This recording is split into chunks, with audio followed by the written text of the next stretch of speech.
Present days లో parents పిల్లలు ఒకే టైంలో నిద్రపోవటం లేవటం అనేది జరిగే పని కాదండి.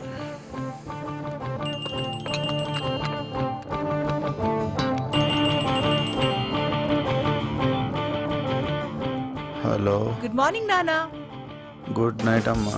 బెడ్రూమ్లు వేరేగా ఉంటేనే దిక్కులేదు, ఇక దేశాల దూరం ఉంటే అడ్డే ఉంది. అగరొత్తుల ప్లేస్ లో సిగరెట్, నీర్ బాటిల్స్ బదులు బీర్ బాటిల్స్.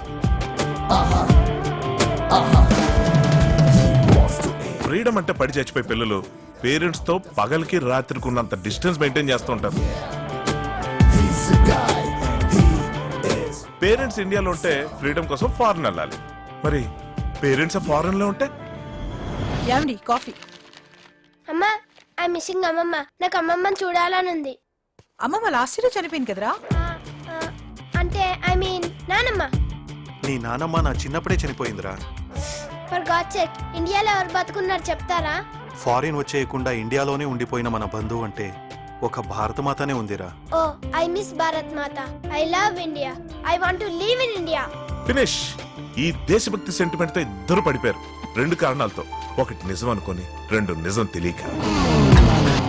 నాకు నిజంగానే దేశభక్తి ఉంది, but more than that I love my independence, individuality and self respect. అరే ఇది చూడరా, అదిరిపోయింది. బై బర్త్ ముదుర్స్ గా పుట్టినోళ్ళు మదర్స్ మాటే వినరు, ఇంకా అదర్స్ మాట వింటారు. ఎవరికి ఇష్టం వచ్చినట్టు వాడు బతకడం క్రైమ్ కాదు కదా. ఇలాంటి థీరీలు మినిట్ కు 30 చెప్తాడు, కానీ ప్రాక్టికల్స్ కి వచ్చేసరికి అందరూ ఈడు మాట వినాల్సిందే. కార్తీక్ చూడు, డాడీ నీ కోసం ఏం తీసుకొచ్చారు.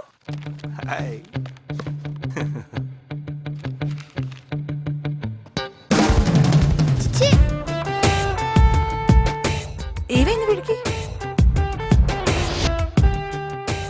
కార్ అంటే ఇది. నేను తెచ్చింది కూడా అదే కదరా. నువ్వు ఎల్లో కలర్ తీసుకొచ్చావా? కలర్ లో ఏముందిరా వెదవా. మరి నువ్వెందుకు జుట్టుకు కలర్ వేసుకుంటున్నావు? దెబ్బకి ఎదవెవడో చాలా క్లియర్ గా అర్థమైపోయింది వాళ్ళ ఫాదర్ కి. ఇంకా ఆయన తట్టుకోవడం ఆయన వల్ల కాదని అర్థమైంది. ఒక ఏజ్ వచ్చాక వాడిని ఇండియాకి పార్సల్ చేసాడు. ఆ విధంగా కార్తిక్ కి ఫైట్ చేయకుండానే ఫ్రీడమ్ వచ్చేసింది.